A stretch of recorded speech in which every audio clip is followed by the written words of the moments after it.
কোরআনে কারিমে আল্লাহ সুবহানাহু ওয়া তাআলা জান্নাত এবং জাহান্নামের বিবরণ দিয়েছেন, বিশদ বিবরণ।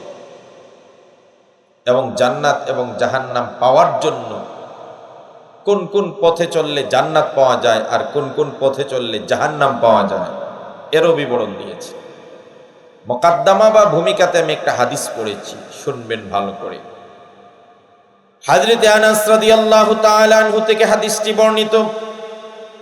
তিনি বলেন, বিশ্বনবী সাল্লাল্লাহু আলাইহি ওয়াসাল্লাম জানিয়েছেন, হুফফাতিল জান্নাতু বিল মাকারিহি ওয়া হুফফাতিন নারু বিশ-শাহাওয়াত।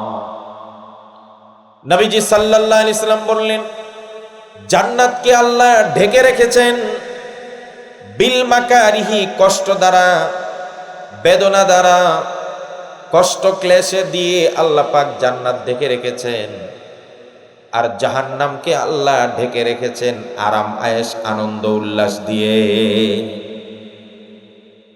হযরত জিবরাইল আলাইহিস সালাতু ওয়াস সালামকে আল্লাহ পাক বললেন, জান্নাত দেখে আসো। হযরত জিবরাইল জান্নাতে যাওয়ার পরে গিয়ে দেখলেন জান্নাতের চতুর্দিকে এত কষ্ট, এত কষ্ট, কাটা বিছানো, যন্ত্রণা, কষ্ট। আল্লাহর কাছে এসে বললেন, ওগো আল্লাহ, জান্নাত তো নাজ নিয়ামতে দ্বারা পরিপূর্ণ, কিন্তু তার চতুর্দিকে এত কষ্ট দিয়ে রাখছেন, এই কষ্ট করে কে জান্নাতে যেতে চাবে? আল্লাহ রাব্বুল আলামিন জান্নাতের গেট খুলে দিলেন। ভিতরের নাজ নিয়ামত দেখার পরে হযরত জিবরাইল আলাইহিস সালাম আবার গেলেন। এবার এসে বললেন, আল্লাহ, জান্নাতে এত সুন্দর নিয়ামত, এত সুন্দর নিয়ামত, এই জান্নাতে যাওয়ার জন্য প্রত্যেকটা মানুষ পাগল পাড়া হয়ে থাকবে।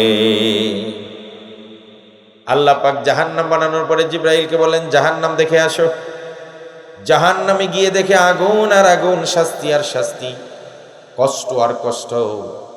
জিবরাইল বললেন, আল্লাহ, এই জাহান্নামে একটা মানুষও যেতে চাইবে না। এবার জাহান্নামের চতুর্দিকে আল্লাহ মজা লাগিয়ে দিয়েছেন। মজা কি মজা? জাহান্নামের চতুর্দিকে গানের মজা লাগাইছেন, সিনেমার মজা লাগাইলেন, জুয়া খেলার আর মদ খাওয়ার মজা লাগাইলেন, বিভিন্ন অপকর্ম দিয়ে আনন্দ উল্লাস দিয়ে সাজাইলেন। এবার জিবরাইল বললেন, যেই মজা লাগাই দিছেন জাহান্নামের চতুর্দিকে, দুনিয়ার সব মানুষ পাগলের মতো দৌড়াইয়া জাহান্নামে যাবে। আজকের দিনে মানুষ গুনাহের কাজ প্রতিযোগিতা করতেছে, কার আগে কে জাহান্নামে যেতে পারে। সুপ্রিয় ভাইয়েরা আমার, খুব ভালো করে একটা কথা মনে রাখবেন, দিন আল্লাহ রাব্বুল আলামিনের পক্ষ থেকে জমিনে প্রতিষ্ঠা করার জন্য আল্লাহ লক্ষাধিক আম্বিয়া নবী রাসূল পাঠাইলেন। পৃথিবীতে সবচাইতে পছন্দ আর দামি জিনিস আল্লাহর কাছে হলো দ্বীন। দ্বীনের চেয়ে বেশি দামি কোনো জিনিস নেই। এই দ্বীনের জন্য আল্লাহ অসংখ্য অগণিত নবীকে দুনিয়াতে পাঠিয়ে কোন নবীকে আল্লাহ রাব্বুল আলামিন দ্বীনের কারণে করার দ্বারা দ্বিখণ্ডিত করা হয়েছে। হযরত খাব্বাব ইবনে আরাত রাদিয়াল্লাহু তাআলা আনহু। খাব্বাব কাকে বলে চিনে রাখেন? ইসলামের ৬ নম্বর মুসলমানের নাম হলো হযরত খাব্বাব। ইসলাম ধর্ম গ্রহণ করার আগে তিনি একজন মুশরিকা নারীর গোলাম ছিলেন। ইসলাম ধর্ম গ্রহণ করার অপরাধে হযরত খাব্বাবের উপরে এত নিদারুণ নির্যাতন শুরু হয়ে গেল। কাফের বেঈমানেরা খাব্বাবকে যখন তখন কষ্ট দিত। জ্বলন্ত কয়লার উপর হযরত খাব্বাবকে শুইয়ে দেওয়া হতো। সাইয়েদনা ওমর রাদিয়াল্লাহু তাআলা আনহুর শাসন আমলে একদিন হযরত খাব্বাব সাইয়েদনা ওমরের রাজ দরবারে গেলেন। হযরত ওমর খাব্বাবকে দেখা মাত্র চেয়ার ছেড়ে দিয়ে হাত ধরে টেনে এনে চেয়ারে বসিয়ে বললেন, আমার জানা মতে তোমার চেয়ে উপযুক্ত কোনো ব্যক্তি এই চেয়ারের নাই। ও খাব্বাব, তুমি যে নিদারুণ নির্যাতন আর কষ্ট সহ্য করেছ, তোমার চেয়ে উপযুক্ত কোনো ব্যক্তি নাই এই চেয়ারে বসে। তবে বিলালও কষ্ট করেছে, কারণ আপনারা জানেন ইসলামের প্রথম যুগে যারাই মুসলমান হয়েছে বেঈমান কাফেররা অমানুষিক অমানবিক নির্যাতন করেছে। হযরত খাব্বাব বলেন, ভাই ওমর, আপনি বিলালের সঙ্গে আমার তুলনা করলেন। বিলাল কষ্ট করেছে ঠিক, কিন্তু বিলাল যখন মুসলমান হয় আর তার উপর যখন নির্যাতন হয়, অনেক মানুষ তাকে সান্ত্বনা দেওয়ার মতো ছিল, মুশরিকরাও সান্ত্বনা দিত। কিন্তু আমি যেই সময় মুসলমান হয়েছি আর আমার উপর যখন নির্যাতন হতো, একটা মানুষ ছিল না আমাকে একটু সান্ত্বনা দেওয়া। ও ভাই উমর, শুনে রাখো, আমাকে ও জ্বলন্ত কয়লার উপর শুয়ে দেওয়া হতো। আমি যেন জ্বলন্ত কয়লার উপর শোয়ার পরে এপিট উপিট না করি, গড়াগড়ি না করি, এই জন্য বেঈমানেরা আমার বুকের উপর পা দিয়ে চাপ দিয়ে ধরে রাখত। ও উমর, এমনও সময় হয়েছে আমার শরীরের চর্বি আর তেল আর রক্ত ঢেলে ঢেলে জ্বলন্ত কয়লা নিভে গেছে, কিন্তু আমার নির্যাতন বন্ধ হয় নাই। সাইয়েদনা খাব্বাব রাদিয়াল্লাহু তাআলা আনহু জামাটা উঠায় হযরত ওমরকে দেখালেন, বললেন, ভাই দেখো ওমর, আমার পিঠের কি অবস্থা। হযরত ওমর রাদিয়াল্লাহু তাআলা আনহু লক্ষ্য করে দেখলেন পিঠের নিচের অংশে বড় গর্ত হয়ে আছে, মাংস নাই, হাড়গুলো দেখা যায়। সেই খাব্বাব রাদিয়াল্লাহু তাআলা আনহু তিনি বলেন, এই নিদারুণ কষ্ট সহ্য করতে করতে একদিন বিশ্বনবীর দরবারে গেলাম। নবীজি কাবার ঘরে দেয়ালের সঙ্গে হেলান দিয়ে এইভাবে বসে আছে। হযরত খাব্বাব বলেন, আমি নবীজিকে বললাম, ইয়া রাসূলুল্লাহ, ইয়া হাবিবাল্লাহ, ইসলাম গ্রহণ করার অপরাধে যেই পরিমাণ নির্যাতন বেঈমানেরা আমাদের করছে, নবী গো, আলা তাস্তানসিরু লানা, আলা তাদউ লানা, হুজুর একটু দোয়া কি আল্লাহর কাছে আপনি করবেন না? আল্লাহর কাছে কি একটু সাহায্য প্রার্থনা করবেন না? আর কত নির্যাতন সহ্য করব? হযরত খাব্বাব যখন এই কথা বললেন, নবী করিম সাল্লাল্লাহু আলাইহি সাল্লাম বলেন, খাব্বাব রে, শোনো, তোমাদের পূর্বে যারা দ্বীন প্রচার করত, যারা দ্বীন গ্রহণ করত, এমন অনেক নবীকে গর্ত করা হতো। গর্ত করার পরে গর্তের ভিতরে তাকে রাখা হতো। দুই পাশ থেকে দুইজন মানুষ দাঁড়িয়ে যেত। এরপরে লম্বা একটা করাত ওই নবীর মাথার উপর রেখে দেওয়া হতো। দিন গ্রহণ করার অপরাধে ওই মানুষগুলোর মাথার উপর করাত রেখে দুই পাশ থেকে দুইজন টান দিতেন, আর পুরা বডিটাকে দ্বিখণ্ডিত করে দেওয়া হতো। ও খাব্বাব, কিন্তু মনে রাখবা, এই বডিটা দ্বিখণ্ডিত করে দিচ্ছে, ওয়ামা ইয়াসুদ্দুহু যালিকা আন দীনিহি, তারপরও দ্বিখণ্ডিত করার পরও আল্লাহর বান্দার আর আল্লাহর নবীগণ দিন থেকে সামান্য পরিমাণ বিচ্যুত হতেন না। মাথা দ্বিখণ্ডিত করা হচ্ছে, কিন্তু দিন থেকে সরে যায় নাই। বলছে আল্লাহ এক, এই জমিনে একত্ববাদ প্রতিষ্ঠা করতেই হবে। আল্লাহ ছাড়া কারো গোলামি চলবে না, কারো পায়ে সাজদা চলবে না, হুকুম চলবে আল্লাহর, আইন চলবে আল্লাহর, বিধান চলবে আল্লাহর। কথা বলেন ঠিক কিনা?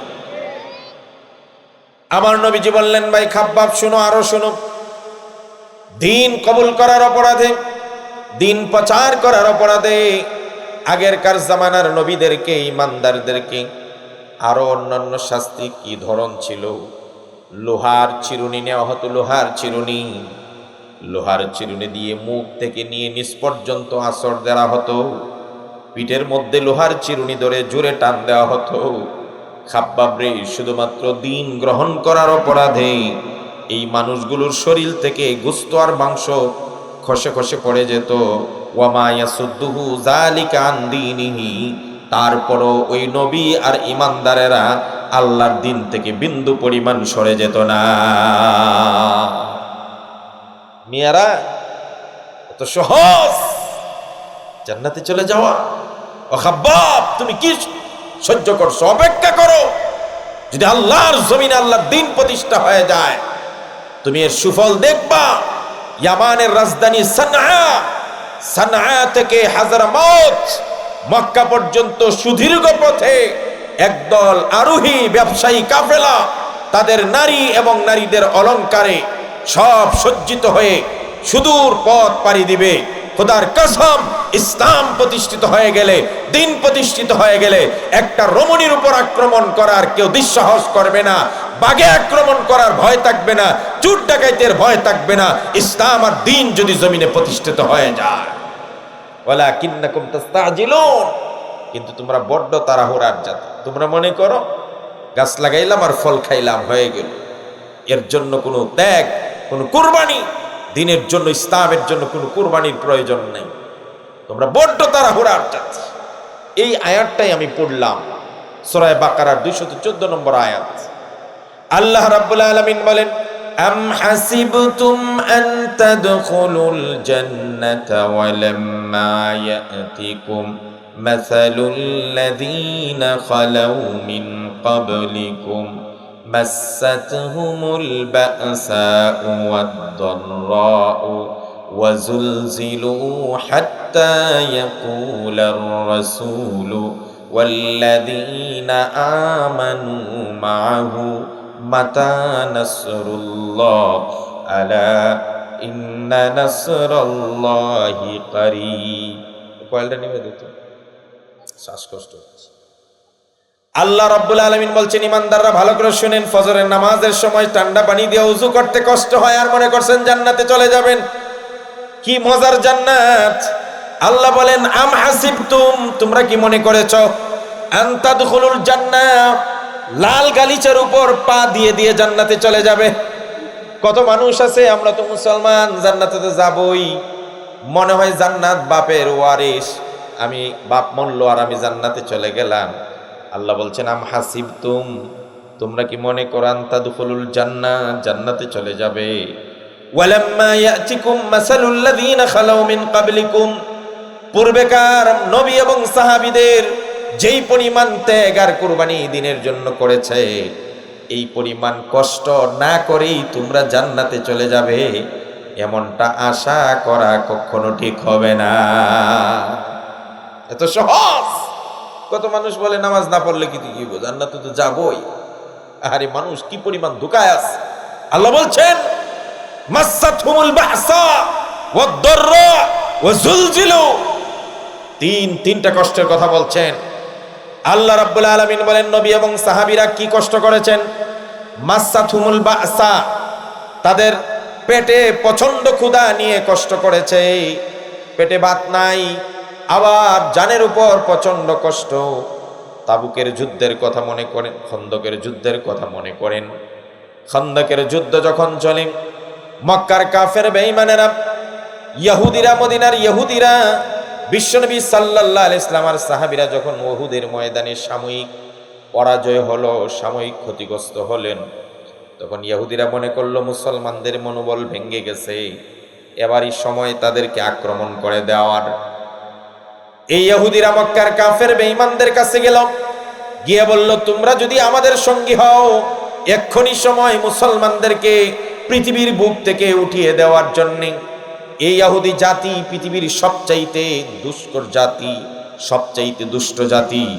আজকের বাংলাদেশে আমাদের মুসলিম আইনজীবী সাইফুল ইসলাম আলিফ ভাইকে যারা হত্যা করেছে ইসকনেরা, এরাও ইহুদির দালাল, ইহুদির চক্রান্ত। কথা বলেন ঠিক কিনা? 1966 সনে আমেরিকার নিউ ইয়র্কে এই ইসকন প্রতিষ্ঠিত হয়। পরবর্তীতে ভারতের একেবারে নিম্ন বংশের কিছু হিন্দু এবং গরিব কিছু হিন্দুদেরকে এদের দলে ভিড়ায়। এরা হিন্দুদেরকে দলে ভিড়িয়ে হিন্দু ধর্মের রীতিনীতিকে উল্টিয়ে নিজস্ব রীতিনীতি চালিয়ে এবার ইসকন নাম দিয়া সন্ত্রাসী কার্যক্রম চালায়। এদের সাথে সাধারণ হিন্দুদের আসলে কোনো সম্পর্ক নাই, এরা সম্পূর্ণ সন্ত্রাসী কায়দায় সব কাজ চালায়। আপনি বিশ্বাস করবেন, এদের মূল থিম হলো, মূল থিওরি হলো, নির্জীবন করো আজি সকল ভুবন। তারা আজ তাদের মূল থিম হলো পৃথিবীকে মুসলমান মুক্ত করো, মুসলমান মেরে সাফ করে দাও। নাউজুবিল্লাহ বলে অস্থিতিশীল বাংলাদেশ তৈরি করার পায় তারা করছে। সুতরাং সরকার, বাংলাদেশের প্রাক্তন সেনা প্রধানেরা, গোয়েন্দা প্রধানেরা বই লেখছে, র বাংলাদেশ, সেই বইয়ে বলেছে এই দেশের ইসকন হলো সন্ত্রাসী জঙ্গি সংগঠন। সুতরাং যথাযথ তদন্ত সাপেক্ষে ইসকনের কার্যকলাপ পর্যবেক্ষণ করা হোক, তদন্ত করা হোক। এদের এই সন্ত্রাসী কার্যকলাপ প্রমাণিত হলে এদেরকে অন্যান্য আরব কান্ট্রির মতো ইসকনকে বাংলার জমিনে নিষিদ্ধ করতে হবে। কথা বলে ঠিক কিনা? দ্বিতীয় নম্বর হলো, যারা নিরীহ এই মুসলিম আইনজীবী সাইফুল ইসলাম আলিফকে প্রকাশ্যে জব করেছে, হত্যা করেছে, এই সকল আসামিদেরকে গ্রেফতার করে অনতিবিলম্বে ফাঁসির কাস্টে মুসলমান দেখতে চায়। কথা বলে ঠিক কিনা? কিন্তু আমরা এতটাই পাগল নই যে তারা যে অস্থিতিশীল করতে চায় সেই ফাঁদে পা দিয়ে বাংলাদেশকে অস্থিতিশীল করতে আমরা চাই না। আমরা চাই সম্মানিত উপদেষ্টা যারা দেশ চালাচ্ছেন, আপনারা ইসকনের ব্যাপারে দ্রুত পদক্ষেপ গ্রহণ করুন। যদি আপনারা ব্যর্থ হন আর ইসকন যদি আর কোনো একটা ভুল পদক্ষেপ মুসলমানদের বিরুদ্ধে নেয়, আপনাদের ব্যর্থতার কারণে মুসলমানরা এই দেশকে রক্ষা করার জন্য নতুন করে আবার যদি রক্ত দেওয়ার প্রয়োজন হয় রক্ত দিবে, তারপর ইসকনকে এই মাটিতে জায়গা দিবে না। কথা বলে ঠিক কিনা? ইহুদি জাতিরা খুব খারাপ। গিয়ে সব, আবু সুফিয়ান তখন মুসলমান হয় না, গিয়ে বলছে মদিনার মুহাম্মদ আর সাহাবীরা এখন দুর্বল, এই সুযোগে মাইট দেওয়া দরকার। এবার আবু সুফিয়ান এর নেতৃত্বে মক্কার মুশরিক বাহিনী, এদিকে ইহুদি বাহিনী, বহুমাত্রিক বাহিনী, এই জন্য এটাকে জঙ্গে আহজাব বলা হয়, বহুদলীয় বাহিনী রওনা হয়েছে মদিনাকে চতুর্দিক দিয়ে ঘেরাও। নবী করিম সাল্লাল্লাহু আলাইহি ওয়াসাল্লাম এই খবর পাওয়ার পরে সাহাবায়ে কেরামদেরকে নিয়ে পরামর্শ বসলেন, ও সাহাবীরা কি করা যায়, মদিনার বাহিরে যাব না ভিতরে থেকেই লড়াই করব? সবচেয়ে চাইতে বায়ু বৃদ্ধ একজন সাহাবী, পারস্য দেশ থেকে যিনি ইসলাম গ্রহণ করে এসেছেন, হযরত সালমান ফারসি রাদিয়াল্লাহু তাআলা আনহু বললেন, হুজুর, পারস্য দেশে যুদ্ধের একটা মূলনীতি দেখেছি, যদি দেখা যায় বাহিরে গিয়ে আক্রমণ করলে কুলিয়ে ওঠা যাবে না, তখন তারা পরীক্ষা খনন করে, গর্ত করে, খাল কেটে, যাতে দুশ্মনরা খাল পার হয়ে না আসতে পারে এবং এই ব্যারিকেডের মতো করে ভিতর থেকে যুদ্ধ করতো। এটা মনে হয় ভালো হয়। নবীজি সেই সিদ্ধান্ত পরামর্শ গ্রহণ করে মদিনার চতুর্দিকে পরীক্ষা খনন করার হুকুম জারি করলেন। শুধু একদিকে পাহাড়, উহুদ পাহাড় আর একটা পাহাড় ছিল, আর বাকি সব দিকে 10 হাত 10 হাত, একটা ঘোড়া যেন এক লাফ দিয়ে যত দূর যাইতে পারে এর চাইতে একটু বেশি, যেন ঘোড়া এই পার থেকে ওই পারে লাফ দিয়ে না যেতে পারে, এই জন্য 10 হাত 10 হাত গভীর করে গর্ত করার, পরীক্ষা খনন করার, খন্দক করার জন্য রাসূলুল্লাহ আদেশ দিলেন। এবার শুরু হয়ে গেল অভিযান। আপনাদেরকে আমি দিন বুঝাচ্ছি, আমরা মনে করি দিন এতটাই সহজ, আর ইসলাম এতটাই সহজে পার হয়ে একেবারে জান্নাতে চলে যাবে। সাহাবায়ে কেরামকে 10 জন করে ভাগ করে দিলেন, তোমরা 10 জনে এই 10 হাত কাটবে, আরেক 10 জন 10 হাত। দিন নাই রাত নাই সাহাবায়ে কেরাম অভিযানে নেমে গেলেন। ভাই, বাংলাদেশের মাটি হলো নরম, দোআঁশ মাটি, পেলে মাটি, ওই মাটি নয়। যারা মদিনায় গেছেন দেখছেন পাথুরি জমিন। সাহাবায়ে কেরাম এবার পরীক্ষা খনন করা শুরু করলেন। গর্ত খনন করার জন্য প্রচন্ড পরিশ্রম করতে করতে কখনো বড় পাথর পড়ে যায়। সাহাবায়ে কেরাম সে পাথর কাটার জন্য দিনরাত চেষ্টা করে কষ্ট করতে করতে একটা সময় সাহাবায়ে কেরাম ক্লান্ত শ্রান্ত হয়ে যায়। একদিকে প্রচন্ড কষ্ট পরিশ্রম, এত গভীর করে 10 হাত গর্ত খনন করা পাথুরি জমিন, হাত দিয়া বা কোদাল দিয়ে এই ছোট ছোট যন্ত্র দিয়ে কাটাটা এত সহজ নয়। আবার অপর দিকে খাদ্যের অভাব, পেটে ভাত নাই, সাহাবায়ে কেরাম নিদারুণ কষ্ট করতেছেন। আবার দুশমনরা চলে আসতেছে, দুশমনের ভয়, তিনটা ভয় নিয়ে সাহাবায়ে কেরাম গর্ত আর পরীক্ষা খনন করা শুরু করে দেন। দুনিয়ার মুসলমানরা ভালো করে স্মরণ করেন, আল্লাহ রাব্বুল আলামিন বলেন, মাসাতহুমুল বাসাউ ওয়াদ-দাররাউ ওয়াজুলজিলু। একদিকে প্রচন্ড ক্ষুধা, আর একদিকে প্রচন্ড পরিশ্রম, আরেকদিকে দুশমনের ভয়, তিনটা ভয় নিয়ে সাহাবায়ে কেরাম যখন পরীক্ষা খনন করতে শুরু করলেন, কখনো সাহাবীরা বড় কোনো পাথর যখন পাইতেন, ওই পাথর কাটতে পারেন না, নবীজির দরবারে গিয়ে বলেন, ইয়া রাসূলুল্লাহ, ইয়া হাবিবাল্লাহ, এত বড় পাথর পড়েছে, আমরা অনেকক্ষণ চেষ্টা করার পরেও পাথর কাটতে পারি নাই। নবী করিম সাল্লাল্লাহু আলাইহি ওয়াসাল্লাম নিজেই গর্তে নেমে যেতেন এবং আল্লাহর নাম নিয়ে ওই পাথরকে কেটে টুকরা টুকরা করে দিতেন। মুসলমান ভাইয়েরা আমার, খুব ভালো করে খেয়াল করে শুনবেন। এবার সাহাবায়ে কেরাম এইভাবে গর্ত কাটতে কাটতে, মাটি কাটতে কাটতে, পাথর কাটতে কাটতে একটা সময় ক্ষুধার সহ্য করতে পারেন না। এক সাহাবী দৌড়াইয়া বিশ্ব নবীর দরবারে গেলেন। জামার ভিতরে ওই সাহাবী একটা ছোট পাথর বেঁধে গেছেন। ক্ষুধার সময় যদি পাথর পেটে বাঁধা হয়, পাথরের ঠান্ডায় কিছুটা হলে ক্ষুধা নিবারণ হয়, আরাম লাগে। দৌড়ায় সাহাবী গিয়ে বললেন, ইয়া রাসূলুল্লাহ, ইয়া হাবিবাল্লাহ, আর কত সহ্য করব, আর কত ক্ষুধা সহ্য করব, কষ্ট সহ্য করব। ইয়া রাসূলুল্লাহ, এই যে দেখেন ক্ষুধার যন্ত্রণা সহ্য না করতে পেরে পেটের মধ্যে পাথর বেঁধেছি নবীজি। আমার নবীজি সাহাবীকে লক্ষ্য করে বলেন, সাহাবী রে, তুমি ক্ষুধার যন্ত্রণায় পেটে একটা পাথর বেঁধেছো, এই যে দেখো আমি বিশ্ব নবী এই দিন প্রতিষ্ঠার জন্য পেটে দুইটা পাথর বেঁধে রেখে দিয়েছি। মুসলমান ভাইয়েরা আমার, এত নিদারুণ কষ্ট সহ্য করেছেন, ওই দৃষ্টান্তের কথা আল্লাহ রাব্বুল আলামিন কোরআনে কারিমে বর্ণনা করে বলেন, আম হাসিবতুম আন তাদখুলুল জান্নাহ ওয়ালাম্মা ইয়াতিকুম মাসালুল লাযীনা খালাউ মিন ক্বাবলিকুম মাসাতহুমুল বাসাউ ওয়াদ-দাররাউ ওয়াযুলজিলু হাত্তা ইয়াকুলার রাসূলু ওয়াল্লাযীনা আমানু মাআহু মাতা নাসরুল্লাহ। খন্দকের বিশ্ব নবী আর সাহাবীরা আকাশের দিকে হাত উঠিয়ে আল্লাহর দরবারে কান্না করে বলেন, ওগো আল্লাহ, মাতা নাসরুল্লাহ, আর কখন আল্লাহর সাহায্য আসবে? এই কষ্টের পরে আল্লাহ পাক জানিয়ে দিলেন, আলা ইন্না নাসরাল্লাহি কারীব। নবীজি আর বেশি দেরি করা রাখবে না, অচিরেই আপনার উপর, সাহাবীদের উপর আল্লাহর সাহায্য চলে আসতেছে। সুবহানাল্লাহ। বহুমাত্রিক বাহিনী যখন মক্কা ঘেরাও করলেন, 15 দিন পর্যন্ত মক্কাবাসীকে ঘেরাও করে রাখলেন। আবু সুফিয়ান যখন দেখলেন খাদ্য শেষ হয়ে যাচ্ছে, ধীরে ধীরে এইভাবে ব্যারিকেড আস্তে আস্তে মানুষ চলে যাচ্ছে, ওই সময়ে আল্লাহ রাব্বুল আলামিন আসমান থেকে একদল ফেরেশতা পাঠাইলেন আর একটা ঝড়ো বাতাস আর বৃষ্টি দিয়ে দিলেন। ঝড়ো বাতাসে বহুমাত্রিক আবু সুফিয়ানের বাহিনী ছিন্ন ভিন্ন হয়ে যায়, মুসলমানদের বিজয় চলে আসে। সাহাবায়ে কেরামের ইতিহাস পড়তে হবে। এক যুদ্ধে নবী করিম সাল্লাল্লাহু আলাইহি সাল্লাম হযরতে আবু উবাইদা ইবনুল জাররাহকে পাঠাইলেন, ও আবু উবাইদা ইবনুল জাররাহ, 300 সাহাবী নিয়ে যাও, মক্কার কাফের বেঈমানদের একটা দলের পিছু নেও, এদেরকে যেখানে পাও সেখানে অ্যারেস্ট করো।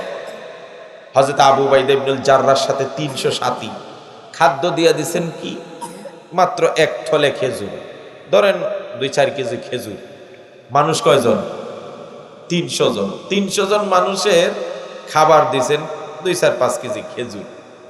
এবার আবু উবাইদা ইবনুল জাররাহ 300 সাহাবী নিয়ে রওনা করছেন। সাহাবায়ে কেরাম যুদ্ধের অভিমানে চলে গেলেন। যেহেতু খাদ্যের সংকট, অল্প সংখ্যক খাদ্য, হযরতে আবু উবাইদা ইবনুল জাররাহ প্রতিদিন একজন সাহাবীকে একটা করে খেজুর দিতেন, একটা খেজুর একদিন। সাহাবায়ে কেরামকে বলতেন, ওই খেজুরটা আপনি একদিন খাবেন, কালকে আরেকটা খেজুর পাবেন। হযরতে সাহাবায়ে কেরাম ওই খেজুরটা একবারে খেয়ে ফেলতেন না। বাচ্চারা যেমন চকলেট আর সুইংগাম চুষে, আল্লাহর নবীর সাহাবীরা একটা খেজুরকে সকালবেলা একবার মুখে নিয়ে চুষতেন, রেখে দিতেন, দুপুরবেলা আবার চুষতেন, রেখে দিতেন, রাতের বেলায় গিয়ে ওই খেজুরটা খেতেন। আর মাঝখানে পানি হিসাবে গাছের পাতা পেড়ে সমুদ্রের পানিতে ভিজিয়ে ওই পানিটা খাইতেন। তাহলে একটা খেজুর আর গাছের পাতা ভিজানো কিছু পানি দিয়ে সাহাবায়ে কেরামের পুরা দিন চলে যায়। ইসলাম এতটা সহজ। আম হাসিবতুম আন তাদখুলুল জান্নাহ, ফুলসজ্জার উপর দিয়ে জান্নাতে চলে যাবেন, আপনাকে কোনো কষ্ট করতে হবে না, কোনো পরীক্ষার সম্মুখীন হবেন না, ইমানি পরীক্ষা দিতে হবে না। এটা বুঝতেন কিভাবে? আপনার জানের উপর, আপনার মালের উপর, আপনার সন্তানের উপর, আপনার জীবনের উপর পরীক্ষা আসবে।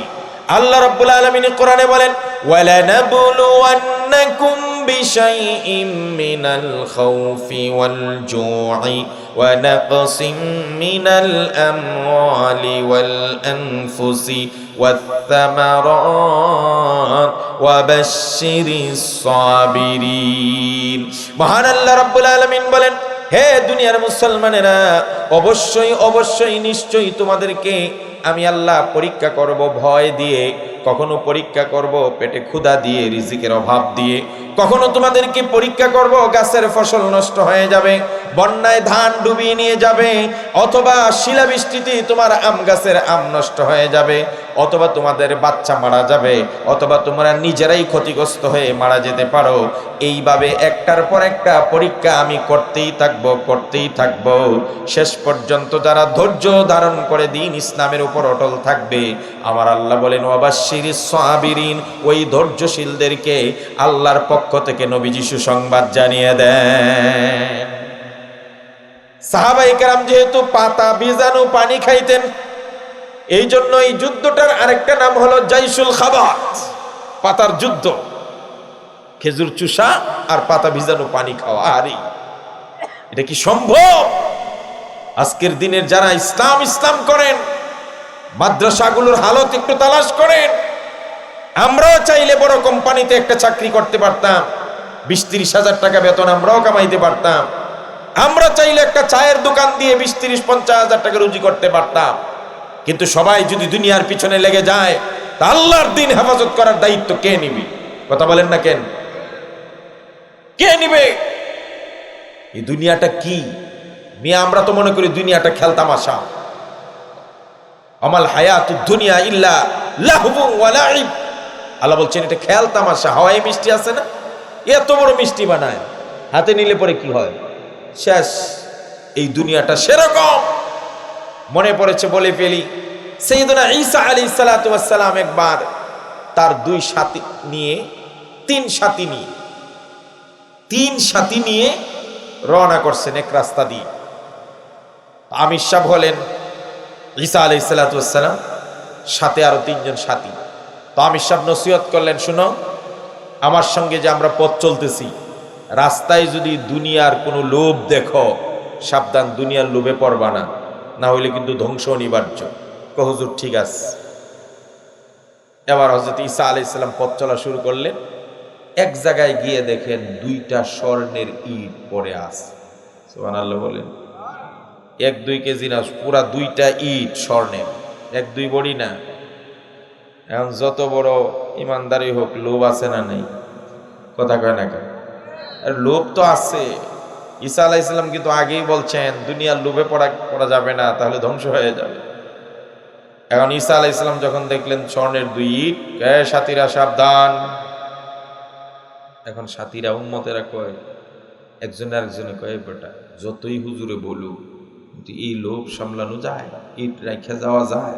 আমরা ইট নিবই যেমনি হোক। সাথীরা ঈসা আলাইহিস সালামকে বলল, হুজুর আমরা ইট নিব। কাই তোমাদেরকে আগেই বলছি না দুনিয়ার লোভে পড়া যাবে না, তাহলে ধ্বংস হয়ে যাবে। সাথীরা বলল, হুজুর আপনার কথা আমরা মানি না, আল্লাহ আমাদেরকে দিয়েছেন, আমাদের সামনে পাইছি, আমরা নেবই। হযরত ঈসা আলাইহিস সালাম অনেকক্ষণ বুঝানোর পরেও তার সফর সঙ্গী 3 সাথীকে বুঝাইতে পারলেন না। হযরত ঈসা বললেন, ঠিক আছে, আমার কথা যেহেতু তোমরা মানো না, তোমরা থাকো, আমি গেলাম। আপনি যান, আমাদের দুনিয়া দরকার। কথা কয় না কেন?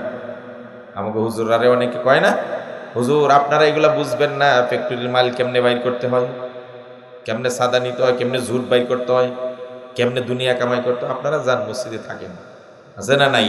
তো আমরাও বলি, খাও দাও ফুর্তি করো, দুনিয়াটা মস্ত বড়, কিন্তু আগামীকাল বাঁচবে কিনা এই চিন্তা করো। আগামীকাল এর পরে আরেকটা কাল আসতেছে, ওই কালে তোমার জীবন যৌবন, মাল কামানো, মাল খরচ করার সম্পূর্ণ হিসাব দেওয়ার আগ পর্যন্ত চুল পরিমাণ কিয়ামতের মাঠে পা নাড়াইতে পারবে না। কথা বলেন ঠিক কিনা? সুতরাং হিসাব আছে না নাই? ঈসা আলাইহিস সালাম চলে গেলেন। এবার 3 সাথী মিলে পরামর্শ, ইট কয়টা? স্বর্ণের ইট কয়টা? মানুষ কয়জন? জনে একটা করে পড়ে, সমস্যা আছে না নেই? এখন আর কি করা যায়, কি করা যায়? তাহলে এক কাজ কর, স্বর্ণের ইট থো, আগে ক্ষুধা লাগছে হাঁটতে হাঁটতে, এক কাজ করি আমরা আগে কিছু খাই।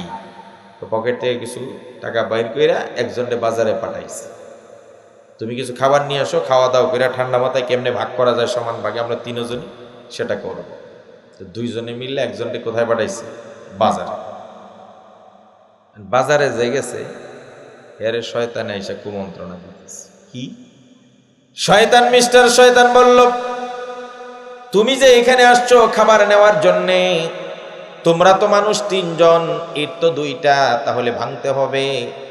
এক কাজ করো, তুমি যে খাবারগুলা নিবে ওই খাবারগুলার মধ্যে বিষ মিশিয়ে দাও। তুমি খেও না, নিয়ে তাদের 2 জনকে আগে খাওয়াবে। বিষ খাওয়ার পরে যখন তারা মারা যাবে, একা 2 ইটের মালিক তুমি হয়ে যাবে। বুদ্ধি দেখছেন নি? শয়তানে হেরে দিচ্ছে এই কুমন্ত্রণা দিয়া, খাবারের মধ্যে বিষ মিশিয়ে নিয়ে রওনা হয়েছে। ও যাওয়ার আগে আগেই শয়তান ওই 2 জনের কাছে চলে গেছে। কথা বুঝছেন নি? এখন ওই 2 জনে গিয়া কইতেছে, শোনো তোমরা তো 2 জন এখানে, বলে হ। বাজারে যে আরেকটার পাঠাইছো কয়জন হইল? 3 জন। তাহলে 3 জন হইলে তো সমস্যা। তোমরা এক কাজ করো, যারে বাজারে পাঠাইছো সে আসার মাত্রই কথা নাই বার্তা নাই, 2 জনে মিললা সাইজ করে দিবা। তাতে কি হবে? তাতে একজন শেষ থাকবে, 2 জন 2 জনে 2, সমাধান সহজ। তো কথা তো ফাইন। এবার এই 2 জনে বুদ্ধি দিছে এইটা, আর ওইটাই নিয়ে আইতেছে বিষ মিশ্রিত খাবার।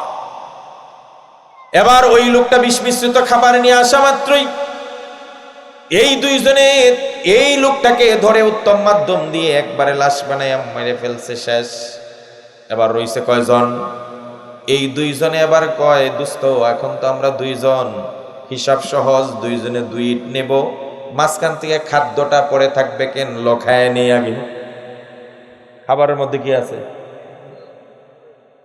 এবারে 2 জনে মিলে খাইছে বিষের খাবার, 1 উইকেট তো আগেই পড়ে গেছে। বুঝে থাকলে বলুন, এই খাবার খাওয়ার পরে বাকি 2 উইকেটও শেষ। লাস্ট কয়টা ইট কোথায়? জায়গায়। সাইয়েদনা ঈসা আলাইহিস সালাতু ওয়াস সালাম কাজ সেরে আবার এই পথ দিয়ে যায়, দেখে তার সফর সঙ্গী 3 জনই লাশ ইটের জায়গায় ইট। হযরত ঈসা বলেন, আগেই বলছিলাম দুনিয়ার লোভে পড়বি না, তাহলে ধ্বংস হয়ে যাবি। এর নাম দুনিয়া। প্রাধান্য দেন পরকালকে। দুনিয়ার বিল্ডিং বানানোর যত চিন্তা করেন, জান্নাতের বিল্ডিং নিয়ে তার চেয়ে 1000 গুণ বেশি চিন্তা করেন। দুনিয়ার বিল্ডিং পড়ে থাকবে, এটা ক্ষণস্থায়ী। রাসূল করিম সাল্লাল্লাহু আলাইহি ওয়াসাল্লাম দুনিয়ার উদাহরণ কি দিবেন জানেন? নবী করিম সাল্লাল্লাহু আলাইহি ওয়াসাল্লাম বলেন, বিশাল বড় একটা সমুদ্রে, মহাসাগরের মধ্যে একটা সুসকে যদি কেউ ডুবিয়ে দেয়, আর ওই সুয়ের মাথায় যে পরিমাণ পানি লেগে থাকবে, ওই পানির পরিমাণটা হলো দুনিয়া, আর আটলান্টিক আর প্রশান্ত মহাসাগরের বাকি পানি হলো আখিরাত। শুধু তাই নয়, আমার নবীজি বড় দৃষ্টান্ত দিয়ে বলেন, মাসালুদ দুনিয়া কারাকিবিন ইস্তাজাল্লা তাহতা শাজারাতিন ফানামা সুম্মা রাহা।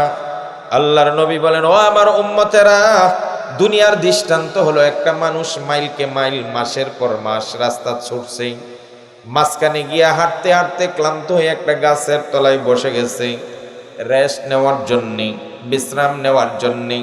হেলান দিয়া যখন গাছে বসেছে, সাথে সাথে তার চোখে ঘুম এসে গেছে। হঠাৎ ঘুম ভেঙে সে দেখে, আরে সূর্য তো ডুবে গেল, আবার দৌড় শুরু করেছে। আল্লাহর নবী বলেন, ওই মাসের পর মাস রাস্তা অতিক্রমকারী মাঝখানে রেস্ট নেওয়ার জন্য যে অল্প সময় গাছের সঙ্গে হেলান দিয়ে বসেছে, এটার নাম দুনিয়া। আর আগে পিছের মাইলকে মাইল, মাসের পর মাসের রাস্তার নাম আখিরাত। সাহাবায়ে কেরামের কথা মনে আছে? হযরত সাহাবায়ে কেরাম রাদিয়াল্লাহু তাআলা আনহু খেজুর চুষে চুষে একদিন পার করতেন, আর পাতা ভিজিয়ে গাছের ওই পানিটা পান করতেন। কিন্তু ভাগ্য বড় পরিক্রমা, 15 দিন পর্যন্ত আল্লাহর নবীর সাহাবীরা খেজুর চুষে আর গাছের পাতা ভিজিয়ে পানি খেয়ে সব খাবার শেষ করে দেন। এবার আর কোনো খাবারের ব্যবস্থা নাই, মানুষ 300 জন। আল্লাহর রাস্তায় যারা চেষ্টা করবে, আল্লাহর দিন কায়েমের জন্য যারা লড়াই করবে, অন্যায়ের প্রতিবাদ আর হকের আওয়াজ নিয়ে যারা মাঠে নামবে, এদেরকে সাহায্য করবেন কে? আর জোরে কর না, কে? ওয়াল্লাযীনা জাহাদু ফীনা লানাহদিয়ান্নাহুম সুবুলানা ওয়া ইন্নাল্লাহা লামাআল মুহসিনিন। আল্লাহ পাক বলেন, যারা আমার রাস্তায় চেষ্টা করবে, আমি আল্লাহ তার জন্য একটা রাস্তা নয় 1000 দরজা খুলে দেব। সুপ্রিয় ভাইয়ের আমার, খুব ভালো করে খেয়াল করে শুনবেন। হযরত সাদ ইবনে আবি ওয়াক্কাস, সম্ভবত সাদ ইবনে আবি ওয়াক্কাস রাদিয়াল্লাহু তাআলা আনহুকে প্রেরণ করা হলো আফ্রিকা ভূখণ্ডের মধ্যে ইসলাম প্রচার করার জন্য। আজকের ইতিহাসগুলো মুসলমান জানা থাকা দরকার। হযরত সাদ রাদিয়াল্লাহু তাআলা আনহু হাজার হাজার সাহাবী নিয়ে আফ্রিকার ভূখণ্ডের দিকে রওনা হলেন। সন্ধ্যা গড়িয়ে এসেল। আফ্রিকার নদীর তীরে এসে সাহাবায়ে কেরাম সন্ধ্যার আগে উপনীত হয়ে গেলেন। ঘোড়সওয়ার বাহিনী ঘোড়া দৌড়ায় আসছেন। হযরত সাদ রাদিয়াল্লাহু তাআলা দেখলেন সামনে বিশাল বড় তরঙ্গ, ঢেউওয়ালা নদী, খরস্রোতা নদী। এই নদী পার হয়ে আফ্রিকার ভূখণ্ডে ঢুকতে হবে, কিন্তু কোনো নৌকা নাই, মাঝি নাই, মাল্লা নাই। হযরত সাদ রাদিয়াল্লাহু তাআলা সাথীদেরকে বললেন, ও আমার নবীর সাহাবীরা, তোমাদের সামনে পথ দুইটা খোলা। একটা পথ হলো তোমরা এখান থেকে আবার মদিনায় ফিরে যাবে, আরেকটা পথ হলো আফ্রিকার ভূখণ্ডের মধ্যে ইসলামের পতাকা উঠাবে। কিন্তু আফ্রিকার ভূখণ্ডে ইসলামের পতাকা উত্তোলন করার জন্য এই খরস্রোতা উত্তাল নদী পাড়ি দিতে হবে, নৌকা নাই, মাঝি নাই, কি করবে? সাথীরা সবাই বললেন, আমির সাহেব, আপনি আমাদের দলপতি, আপনি আমাদেরকে যেভাবে আদেশ করবেন সেভাবেই করব। আপনি যদি বলেন নদীতে জাপ দিতে, নদীতে লাফ দিতে, ঘোড়া সহ লাফ দিতে, আমরা রাজি আছি। হযরত সাদ যখন সাথীদের মনোবল এতটা চাঙ্গা দেখলেন, সাথে সাথে ওযু করে 2 রাকাত নামাজ পড়ে নিলেন, সালাতুল হাজাত। ও মুসলমানরা, যখনই বিপদ আসবে, যখনই মুসিবত আসবে, সাথে সাথে নামাজে দাঁড়ায় যাবেন। সন্তানের দরকার, নামাজে দাঁড়ায় আল্লাহকে বলবেন। অসুস্থতার থেকে সুস্থ হওয়া দরকার, নামাজে দাঁড়িয়ে আল্লাহকে বলবেন। অভাব দূর হচ্ছে না, নামাজে দাঁড়িয়ে যান। ও আমার মা বোনেরা, যে কোনো প্রয়োজনে নামাজ পড়ে মাওলার দরবারে চান। আল্লাহর নবী বলেন, ইযা সাআলতা ফাসআলিল্লাহ ওয়া ইযা ইসতাআনতা ফাসতাইন বিল্লাহ। চাওয়ার দরকার হলে আল্লাহর কাছে চাও, সাহায্যের প্রয়োজন হলে মাওলার কাছে চাও। এই জন্য সাহাবী নামাজে দাঁড়িয়ে ওযু করে নামাজ পড়ে এবার সাথীদের সবাইকে বলতে বললেন, তোমরা সবাই বলো, হাসবুনাল্লাহু ওয়া নি'মাল ওয়াকিল, নি'মাল মাওলা ওয়া নি'মান নাসির, নাস্তাঈনু বিল্লাহ ওয়া নাতাওয়াক্কালু আলাইহি বলে হযরত সাদ ঘোড়া নিয়ে নদীতে ঝাঁপ মেরে দিলেন। সুবহানাল্লাহ। এজন্য কঠিন কোন জায়গায় যদি আপনাকে পা দিতেই হয়, তাওয়াক্কুল করবেন কার উপরে? সাহায্য চাইবেন কার? দোয়া পড়বেন, হাসবুনাল্লাহু ওয়া নি'মাল ওয়াকিল, নি'মাল মাওলা ওয়া নি'মান নাসির। মনে থাকবে দোয়াটা? আবার বলেন, হাসবুনাল্লাহু ওয়া নি'মাল ওয়াকিল, নি'মাল মাওলা ওয়া নি'মান নাসির। এই মিয়া সাইয়্যিদুনা ইব্রাহিম আলাইহিস সালামকে যখন আগুনে নিক্ষেপ করা হয়, তখনও সাইয়্যিদুনা ইব্রাহিম আলাইহিস সালাম পড়েছিলেন, হাসবুনাল্লাহু ওয়া নি'মাল ওয়াকিল, নি'মাল মাওলা ওয়া নি'মান নাসির। আমাদের সাহায্যের জন্য কে যথেষ্ট? আরো জোরে বলেন, কে? আমাদের অভিভাবক আর বন্ধু হিসাবে কে যথেষ্ট? হযরত ইব্রাহিম আলাইহিস সালাম যখন এই দোয়া পড়লেন, আল্লাহ পাক হযরত ইব্রাহিমের একটা পশমও জ্বলতে দেন নাই। হযরত ইব্রাহিম আগুনের কুণ্ডলির ভিতরে থাকলেন। যেই চেয়ারটার মধ্যে, তক্তার মধ্যে বসেছিলেন, ইতিহাস বলে ওই তক্তাটা পুরো সারখার হয়ে যায়। যেই রশি দিয়ে ইব্রাহিমের হাত বেঁধেছিল, ওই রশিটাও পড়ে যায়, কিন্তু ইব্রাহিমের একটা পশমও পড়ে না। আজ ভি আল্লামা ইকবাল বলছেন, আজ ভি হো ইব্রাহিম ईमाने इब्राहिम पैदा आग कर सकता है अंदाजे गुलिस्ता पैदा। আজও যদি হয় ইব্রাহিমের সেই ঈমান পয়দা, আগুন হয়ে যাবে তোমার আমার জন্য ফুল বাগিচা। সুবহান। হযরত সাদ ঘোড়া নিয়ে জাপ দিলেন ঠিক সমুদ্রে, খরস্রোতা নদী, উত্তাল তরঙ্গমালা। সাহাবায়ে কেরাম হাজার হাজার সাথীরা হযরত সাদের সঙ্গে ঘোড়া নিয়ে জাপ দিলেন সমুদ্রে। ও মুসলমান, আমরা সেই দুঃসাহসিক জাতি যারা আল্লাহর তাওয়াক্কুল করে সমুদ্র পৃষ্ঠে আমরা ঘোড়া দৌড়াইছি। আর আজ বেঈমান কাফের নাস্তিক মুরতাদদের অন্ধ অনুকরণ করে, অনুসরণ করে, তাবেদারি করে আমরা গোলামের জাতিতে পরিণত হয়েছি। কথা বলেন ঠিক কিনা? মিয়ারা মুসলমান ইতিহাস ভুলে গেছেন। এক বাঘের বাচ্চা ছোটবেলা হারাই গেছে জঙ্গল থেকে, হারিয়ে ছাগলের পালে চলে আসছে। এখন ছাগলের সাথে থাকে, মালিকও হারে নিয়ে গেছে সাথে। ছাগলের বাচ্চাদের সাথে উঠে বসে খায়, ছাগলের দুধ খায়, সব করে। সে নিজের পরিচয় ভুলে গেছে, মনে করছে আমি ছাগির বাচ্চা, ভাই বোনের সঙ্গে খেলাধুলা করে আস্তে আস্তে একটু বড় হয়েছে। হঠাৎ একদিন জঙ্গলের ভিতর থেকে আসল ভাগ দেখে তার এক স্বজাতি বাচ্চা বাঘ ছাগলের পালের সঙ্গে খেলা করতেছে। তো সাধারণত ছাগল এর বাচ্চারা ঢুস ডাস খেলে, এটা এটারে গুতা মারে, ওইটা এটারে গুতা মারে। তো বাঘের বাচ্চাও ওই গুতাগুতি খেলে।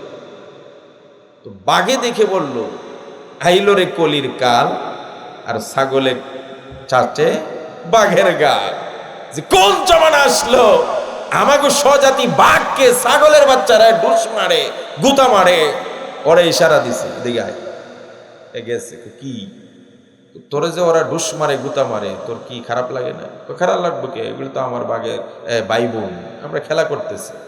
বেটা তুই কি জানোস তুই কোন জাতি? আমি কোন জাতি মানে আমি ছাগল। হে কি ছাগল? কথা কয় না ছাগল। তোর পেটে তুই ছাগল হবি কেন? তুই তো বাঘ। আমার বিশ্বাস হয় না। ওই যে আমার মা, ওই যে আমার ভাই বোন, কয়ে দিকে তোরা আমি বুঝাই দিই। নিয়ে গেছে এক কুয়ার কাছে। তো কুয়ার পানির মধ্যে কেউ তাকাইলে ছবি দেখা যায়, কয়ের দিকে তাকা। তো তাকাইছে, আমিও তাকাইলাম। দেখতো তোর চেহারার সাথে আমার চেহারার মিল না, ওগোর সাথে মিল। এখন দেখে না আরি ওর গায়ে গোড়া কাটা দাগ, আবার কি কয় ডোরা কাটা দাগ, আবার নখ, মুখ, দাঁত সব এ বাঘের সাথে মিল, এদের সাথে মিল নাই। তো তাই তো আমার সব মিল তো তোমার সাথে। এইটাই প্রমাণ করতে চেয়েছিলাম। তুই যদিন থেকে আত্মপরিচয় ভুলে গেছস, নিজেকে চিনা ভুলে গেছস, নিজের পরিচয় ভুলে গেছস, সেই দিন থেকে ছাগলেরা তোরে গোতা মারতেছে। আজকে তুই যদি নিজের পরিচয় জানতি যে তুই হলে বাঘের জাতি, যার একটা হুঙ্কারে হাজার ছাগলরা দৌড়ায়া আর তাদের আত্মরক্ষার জন্য পালিয়ে যায়, তাহলে দেখতি তোর জিন্দেগিতে ছাগলরা গুতা মারতো না। আজকে মুসলমানরা মুহাম্মদ বিন কাসিমের ইতিহাস ভুলে গেছে, উমর ইবনে খাত্তাবের ইতিহাস ভুলে গেছে, সাইয়্যিদুনা আলীর ইতিহাস ভুলে গেছে, তারিক বিন জিয়াদের ইতিহাস ভুলে গেছে, খালিদ বিন সাইফুল্লাহর ইতিহাস ভুলে গেছে। এই জন্য মুসলমানদেরকে মায়ানমারে মারে, কাশ্মীরে মারে, ফিলিস্তিনে মারে, তারপরে ইরাকে মারে, চীনে মারে, সারা পৃথিবীতে মুসলমান মায়ের খাচ্ছে। মুসলমান যদি তাদের নিজের পরিচয় ধারণ করে এইভাবে দুঃসাহসিক হতো দিনের জন্য, মৃত্যুর ভয় যদি ভুলে যেত, খোদার কসম সারা পৃথিবীর বেঈমান কাফেররা সাইয়্যিদুনা উমরকে যেভাবে ভয় পেয়েছিল, ওইভাবে মুসলমানদেরকে ভয় পেয়ে থরথর করে কাঁপত। কথা বলেন ঠিক কিনা? দুঃখের বিষয় আমরা আমাদের নিজেদের পরিচয় ভুলে গেছি। আমরা নিজেদের পরিচয় ভুলে গেছি। হযরত সাদ সহ সমস্ত সাহাবীরা সেই আফ্রিকার উত্তাল তরঙ্গমালা নদীতে ঝাঁপ দিছে। মুসলমান ভাইয়েরা আমার, এবার সেই উত্তাল তরঙ্গমালা খরস্রোতা নদী পাড়ি দিয়ে ধীরে ধীরে সাদের কাফেলা নদীর ওই তীরে চলে যায়। আল্লাহর কি রহমত, মুসলমানদের একটা ঘোড়ার একটা জিনিস আর একটা খাদ্য হারিয়ে যায় নাই। সাদ জিজ্ঞেস করলো, সাথীরা তোমাদের কিছু হারাইছে?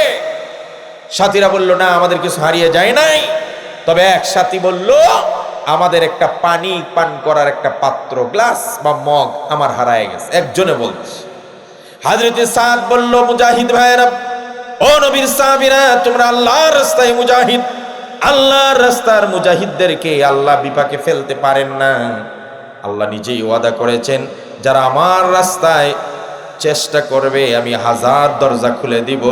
ইন তানসুরুল্লাহা ইয়ানসুরুকুম ওয়া ইউসাব্বিত আকদামাকুম। যদি তোমরা আল্লাহর দ্বীনকে সাহায্য করো তাহলে আল্লাহ তোমাদেরকে সব দিক থেকে সাহায্য করবেন। সুতরাং তুমি অপেক্ষা করো, দেখবাই তোমার সেই পাত্রটা, মগটা কিছুক্ষণের মধ্যেই তোমার সামনে হাজির হয়ে যাবে। যেমন কথা তেমন কাজ, তাকাইতে তাকাইতে মুহূর্তের ভিতরে একটা ঢেউ এসে ওই হারানো মগটা, পাত্রটা, পান পাত্রটা নদীর কিনারায় ফেলে দেয়। হযরত সাদ আল্লাহ শুকরিয়া আদায় করে আফ্রিকার ভূখণ্ড ঢুকছে। আফ্রিকার রাজা, গভর্নর খবর পাইল যে মদিনা থেকে মুসলিম এক বাহিনী আসছে, যারা যেদিকে যায় সেদিকে বিজয় করে ফেলে, তাহলে তো আমাদের দেশ বিজয় করে ফেলবে। সুতরাং এদেরকে প্রতিরোধ কেমনে করা যায়। কিন্তু যখন শুনছে এই বাহিনী ঘোড়া দৌড়াইয়া নদীর পৃষ্ঠে ঘোড়া দৌড়াইছে, একটা জিনিসও হারায় যায় নাই, তাহলে এমন ঐশী বাহিনীর সঙ্গে যুদ্ধ করে কোলানো যাবে। মিয়া, এরা ছিল রুহবানুল লাইল ফুরসানুন নাহার। দিনের বেলায় তারা ছিল যুদ্ধের ময়দানে সেনাবাহিনীর মতো জান বাজ কুরবান করা সৈনিক, আর রাতের বেলায় না যায় নামাজে সেজদায় পড়ে আল্লাহর কাছে কান্না করার জাত। আমরা দিনের বেলায় যুদ্ধ করব আর রাতের বেলা আল্লাহর কাছে কান্নাকাটি করব। হযরত শাহজালাল মুজাররদ ইয়ামানি নাসিরউদ্দিন সিপাহসালারকে নিয়ে যখন গৌর গোবিন্দের বিরুদ্ধে যুদ্ধ করার জন্য 360 আউলিয়া নিয়ে রওনা হয়েছিলেন, গৌর গোবিন্দ এর আগেই সুরমা নদীর সব নৌকা, সব মাঝিমাল্লা সরাই দিছে। কেমনে পার হইবার পার পাও। শাহজালাল মুজাররদ ইয়ামানিও একই কায়দায় সুরমা নদীর পানিতে উজু করে যায় নামাজ বিছিয়ে 360 জন সুরমা নদী পার হয়ে যায়। সুবহানাল্লাহ। গৌরবন্দী চিন্তা করলো, ওরে বাপ রে বাপ, যেই জাতি সুরমা নদী পার হয়ে যায় যায় নামাজ বিছিয়ে, এই জাতির সঙ্গে যুদ্ধ করে কুলানো যাবে? কথা বলেন না যাবে? সে বাপ বুঝা তার আত্মীয় স্বজন ফ্যামিলি নিয়ে ওই টিলাগড়ের একটা টিলা আছে, এখন ডিসি অফিস, ওইখানে আত্মগোপন কইরা নিচে দুর্গ বানাইয়া গেট মেট লাগিয়ে সেনাবাহিনী টেনাবি দিয়া গ্রাও হইয়া অবরুদ্ধ হইয়া বৈশরিস। শাহজালাল মুজাররদ ইয়ামানি রাদিয়াল্লাহু রাহিমাহুল্লাহু তাআলা টিলাগড়ের কাছে গিয়ে সেনাপ্রধান নাসিরউদ্দিন সিপাহসালারকে বলল, আর কোনো পদ্ধতি নাই, টিলার উপর যতটুকু উঠা যায় ওঠো, আর সেখানে দাঁড়িয়ে আজান দিতে থাকো। হযরতে নাসিরউদ্দিন সিপাহসালার আল্লাহু আকবার ধ্বনি দিতে দেরি হয়, ওই গৌর গোবিন্দের তখতে তাউজ ভেঙ্গে ভেঙ্গে তাসের ঘরের মতো টুকরা টুকরা হয়ে পড়ে যায়। শাহজালাল আসছিলেন উরস করার জন্য, এই ইয়ামান থেকে আসছিলেন উরস করার জন্য না গৌর গোবিন্দের সাথে যুদ্ধ করে ইসলাম প্রতিষ্ঠা করার জন্য আসছে। দুঃখ ওই জায়গায় মুসলিম জাতিরা শাহজালালের দরগায় গিয়ে দোয়া করে আর উরস করে, কিন্তু শাহজালাল যেই চেতনা নিয়ে বাংলার জমিনে আসছেন ওই চেতনা ভুলে গেছে। অন্যায়ের প্রতিবাদ করো, ইসলামের জন্য জান বাজি রাখো। আজকের আমাদের বিগত সরকার দেখলাম আমাদের জিয়ার নাম বাদ দিয়া শাহজালাল বিমানবন্দর দিছে, কিন্তু দুঃখের কথা হলো ওলিয়া উলিয়ার নাম দিছেন, শাহজালালের চেতনাকে আপনি মুছে দিয়েছেন। যদি সত্যি শাহজালালের ভক্ত হয়ে থাকেন তাহলে বাংলার জমিনে আলেমদেরকে হেফাজতে মারতে পারেন না, বাংলার জমিনে আলেমদেরকে রশি বেঁধে আদালত চত্বরে টানতে পারেন না, ইসলামকে ক্ষতিগ্রস্ত হতে দিতে পারেন না। দরবেশ বাবা, যেই দরবেশ বাবা বলে কোরআনে ভুল আছে, ওই দরবেশ বাবাকে আপনি উপদেষ্টা বানাইতে পারেন না। কথা বলে ঠিক কিনা? বোঝা গেল নাম দিছে ধোঁকাবাজি, মানুষে বুঝাইতো যে আমি শাহজালালের ভক্ত। কথা কোন ঠিক কিনা? হযরত সাদ ইবনে আবি ওয়াক্কাস চলে গেলেন আফ্রিকার ভূখণ্ডের গভর্নরের কাছে, গিয়ে বললেন, গভর্নর সাহেব, আমরা মদিনার থেকে মুসলমান বাহিনী আসছি, আমাদেরকে রাত্র যাপন করার জন্য জায়গা দেন। খ্রিস্টান গভর্নর চিন্তা করলো, মুসলিম জাতিদের সাথে তো যুদ্ধ করে পারবো না, তো এদেরকে হাতে নামাইরা ভাতে কেমনে মারা যায় চিন্তা করে বলল, আপনাদের জায়গা তো আমাদের বস্তির মধ্যে হবে না, এত মানুষ, তো আপনারা এক কাজ করেন, আমাদের পাশেই আফ্রিকার জঙ্গল আছে, ওই জঙ্গলে আপনারা রাত কাটান। উদ্দেশ্য বিনা যুদ্ধে কল্লাফতা, কারণ আফ্রিকার জঙ্গলে এত হিংস্র প্রাণী এক রাতের ভিতরে সব মুসলমানকে খেয়ে সাফ করে দেবে। শুনেছি আফ্রিকার জঙ্গলে নাকি এমন গাছ আছে যেই গাছের নাম মানুষ খেপুর গাছ, ওই গাছের কাছে গেলে গাছে নাকি পেঁচিয়ে ফেলে। তাহলে এই জঙ্গলের মধ্যে মানুষ থাকে? গভর্নরে মুসলমানদের দিছে জঙ্গলে রাত্রি যাপনের জন্য। হযরতে সাদ রাদিয়াল্লাহু তাআলা আনহু বললেন, নবীর সাহাবীরা সমস্যা নেই, জঙ্গলের ভিতরেই আমাদের থাকার ব্যবস্থা করো। আর সবার আগে যেই কাজটা করবাই সেই কাজটা হলো জঙ্গলের ভিতরে একটা মিম্বর বানাও। সাথীরা মিম্বর বানালেন। এবার সাদ ইবনে আবি ওয়াক্কাস ওই মিম্বরের উপরে বসে একটা ঘোষণা দিলেন সমস্ত জঙ্গলের হিংস্র প্রাণীদেরকে উদ্দেশ্য করে, ইয়া মাশারাস সিবাব, হে হিংস্র প্রাণীরা, ভালো করে শুনে রাখো, নাহনু আসহাবু রাসূলিল্লাহি সাল্লাল্লাহু আলাইহি ওয়াসাল্লাম, আমরা হলো নবীর সাহাবীরা, আমরা এই জঙ্গলের ভিতরে রাত্রি যাপন করব। সুতরাং আমার ঘোষণা শোনার সাথে সাথে ফারজিউ, সব হিংস্র প্রাণীরা জঙ্গল খালি দিয়ে ময়দান খালি করে চলে যা। ভাষণ দিছে মানুষের উদ্দেশ্যে না হিংস্র প্রাণীদের উদ্দেশ্যে। ও মুসলমান, তোমরা যদি আল্লাহর জন্য হয়ে যাও তাহলে সমস্ত মাখলুক তোমার জন্য হয়ে যাবে। সুবহানাল্লাহ। মাখলুক বানাইছে আল্লাহ মানুষের জন্য। আজকে দুঃখ লাগে, আজকে কষ্ট লাগে, ইসকন আমাদের মসজিদে আক্রমণ করে, আমরা মন্দির পাহারা দেই, দেশে যেন সাম্প্রদায়িক উস্কানি না হয়, দাঙ্গা সৃষ্টি না হয়, কেউ যেন সুযোগে মন্দির আক্রমণ করে মুসলিম আর হিন্দুদের মধ্যে দাঙ্গা না লাগাইতে পারে। সন্ত্রাসীরা মসজিদে আক্রমণ করে, এদের সাহস কত! কিন্তু আমাদের ওই মিম্বরে যারা বসা, এদেরই কলিজা নাই, এদেরই হিম্মত নাই। মিম্বরে বসে আমরা হক কথা বলতে পারি না, কারণ আমরা দায়বদ্ধ চাকরির জন্য, আমরা দায়বদ্ধ টাকার জন্য, রিজিকের জন্য। আব্দুল্লাহ বুখারী দিল্লির জামে মসজিদের মিম্বরে বসা, দিল্লির হাইকোর্টে মামলা দায়ের করছে ভারতের বুকে কোরআনকে ব্যান করে দেওয়া হোক, কোরআন চলবে না। আদালতে রায় শুনানি শুরু করে দিচ্ছেন, রায় দিবেন বিচারক যে ভারতে কোরআন চলবে না। আব্দুল্লাহ বুখারী মিম্বরে দাঁড়িয়ে সুজা বললেন, শুনেছি দিল্লির হাইকোর্টে মামলা দেওয়া হয়েছে কোরআন ব্যান করে দেওয়ার। আমি আব্দুল্লাহ বুখারী শুধু দিল্লির জামে মসজিদের ইমাম হিসাবে বলি নাই, 20 কোটি মুসলমানের প্রতিনিধি হিসাবে বলছি। এই ভারতকে আমরা সাজিয়েছি, ভারতের আগ্রার তাজমহল, শীষমহল, কুতুব মিনার, দেওয়ানে আম, দেওয়ানে খাস, এই সব মুসলমান বাদশাদের স্থাপত্য। আজও মুসলমানদের এই ইতিহাস সারা বিশ্বে মাথা উঁচু করে দাঁড়িয়ে আছে।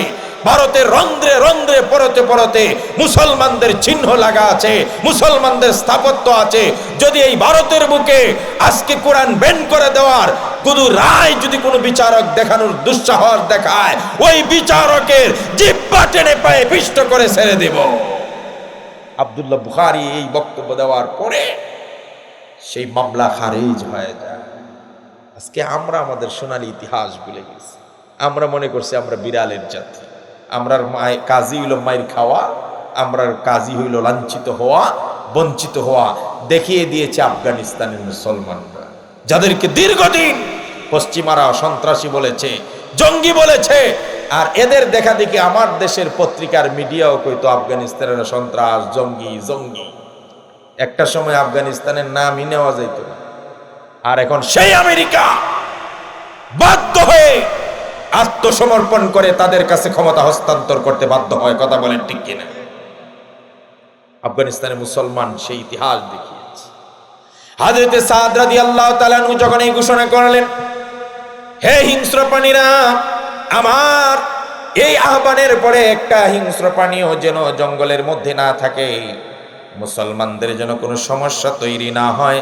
হযরতে সাদের এই ঘোষণা শোনার সাথে সাথে বাঘের লাইনে বাঘ, সিংহের লাইনে সিংহ, কাতার বন্দী হয়ে আর্মি আর মিলিটারিদের মতো করে মার্চ করে করে ময়দান আর জঙ্গল খালি করে অন্যত্র চলে যায়।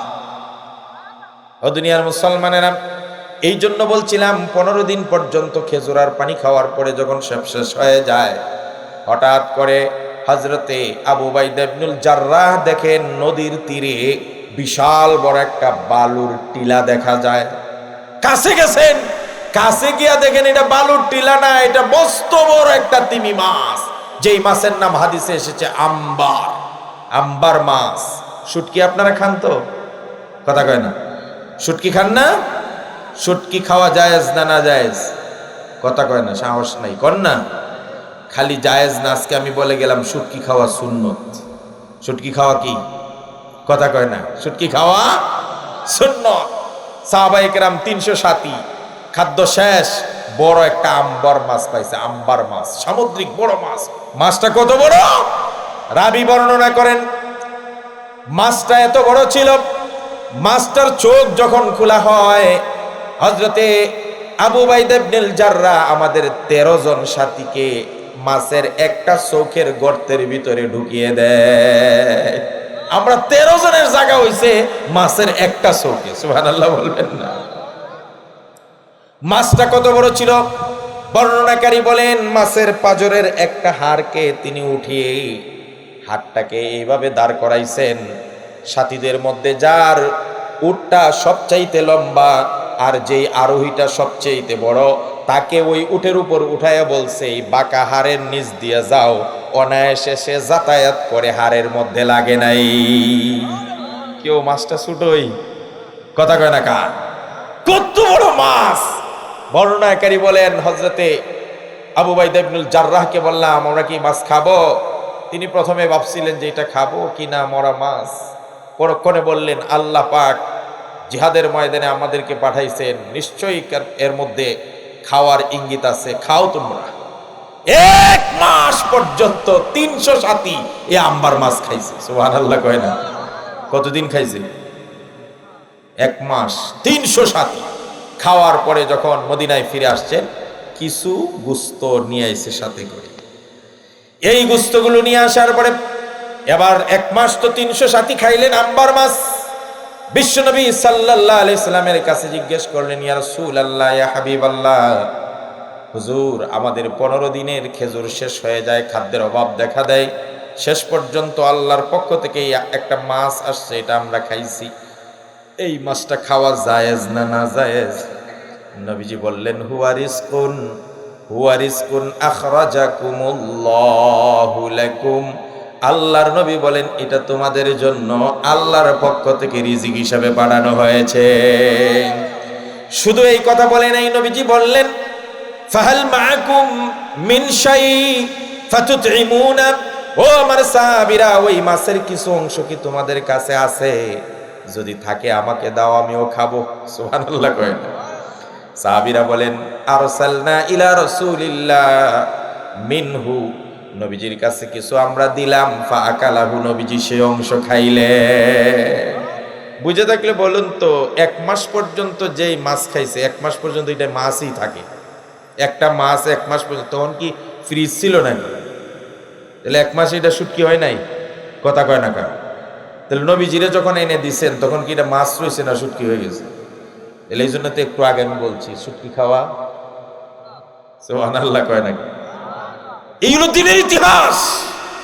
মুসলমান, এই যে মাদ্রাসা বললেন, আমরা কেন এখানে পড়ে আসি? সাহাবীদের ইতিহাস পড়েন, নবীদের ইতিহাস পড়েন।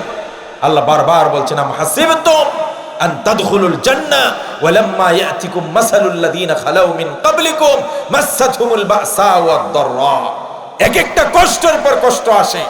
মাদ্রাসাগুলোতে বাচ্চারা ভালো করে ঘুমাইতে পারে না, ভালো কোনো খাবার নাই, তারপর আমরা মনে করি আল্লাহর দ্বীনের জন্য জান কুরবান দেওয়া নবীজির সুন্নাহ, সাহাবায়ে কেরামের সুন্নাহ। সেই সুন্নাত আর দ্বীন প্রতিষ্ঠা করার জন্য আজকের আলেম আর আজকের হাফেজরা পড়ে আছে। বিশ্বাস করুন, নবীজি বলে গেছেন তারাকতু ফীকুম আমরাইন, তোমাদের কাছে আমি 2টা জিনিস রেখে গেলাম, লান তাদিল্লু মা তামাসসাকতুম বিহিমা কিতাবাল্লাহি ওয়া সুন্নাত রাসূলিক। একটা হলো আল্লাহর কিতাব আরেকটা হলো রাসূলুল্লাহর আদর্শ। এই দুইটা জিনিস যতদিন ধরে রাখবে ততদিন তোমরা গুমরাহ হবে না। মাদ্রাসায় লেখাপড়ে ছাত্ররা কি হয় আপনাদের অবগতির জন্য বলছি, আমরা শুধু কোরআন পড়াই তাই নয়। ধর্মে এটা মাদ্রাসার কাজ নাকি? মাদ্রাসাত খালি কোরআন পড়ায়, মুখস্থ করায়, আর কোনো পড়া নাই? এটা তো মক্তবের কাজ, বুঝেই না। মক্তবে শুধু কোরআন শুদ্ধ করে পড়িয়ে দেওয়া হয়। তবে এটাও মনে রাখবেন, কোরআন বুঝে পড়লে যেমন সওয়াব আছে, না বুঝে পড়লে সওয়াব নাই। কথা কয় না, সওয়াব নাই। এটা ভুল ধারণা যে কোরআন না বুঝে পড়লে সওয়াব নাই। অনেকে মনে করে, ধরেন আপনার ছেলেরে বিয়ে করাইছেন এক জায়গায়, মেয়ে ছেলের শ্বশুর হইল বড় ডাক্তার, আর আপনি হইলেন একজন কৃষক মানুষ। কথা বুঝেন নাই? আপনি কি জানেন ডাক্তারি বিদ্যা সম্পর্কে? কিছুই জানেন না। তো আপনি গেছেন বেড়াইতে আপনার ছেলের শ্বশুর বাড়ি, তো আপনার বিয়াই বিকালবেলা আপনারে নিয়ে বাজারে গেছে। বাজারে গিয়ে বলল, বিয়াই চলেন আমরা পেয়ারা খাই। এবার দুইটা পেয়ারা নিছে, একটা দিছে আপনারে আর একটা আপনার বিয়াই খায়।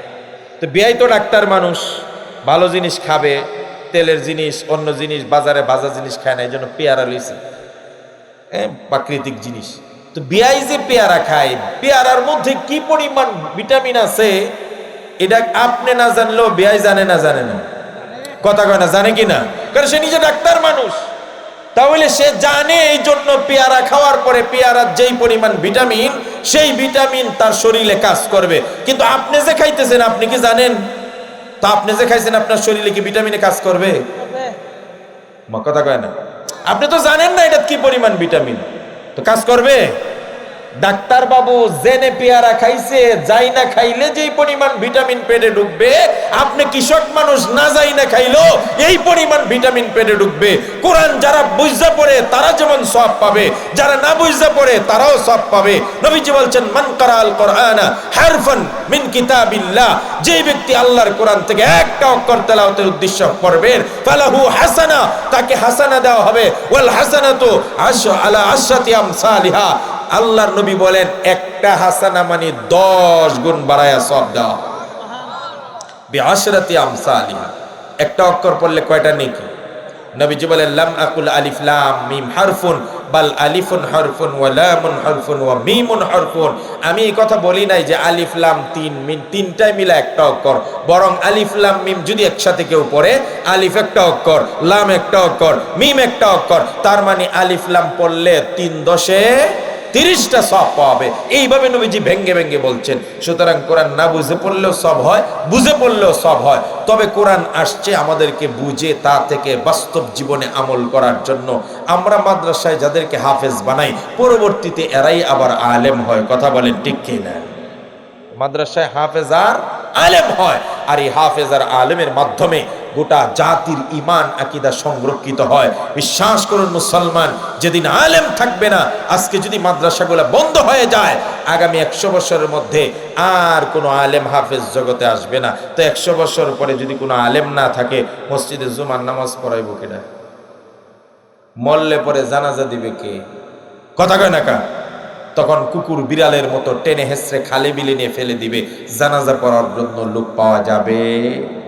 এই জন্য সকলে বুঝে থাকলে বলুন তো, মাদ্রাসা শিক্ষা সবার জন্য, যে যে দল করুক, আওয়ামী লীগ, বিএনপি, জাতীয় পার্টি, ডাক্তার, ইঞ্জিনিয়ার, প্রফেসর, তারপরে কৃষক, ব্যবসায়ী, নারী, পুরুষ, সমস্ত পৃথিবীর সকল শ্রেণী বিন্যাসে মানুষের জন্য মাদ্রাসা দরকার আছে না?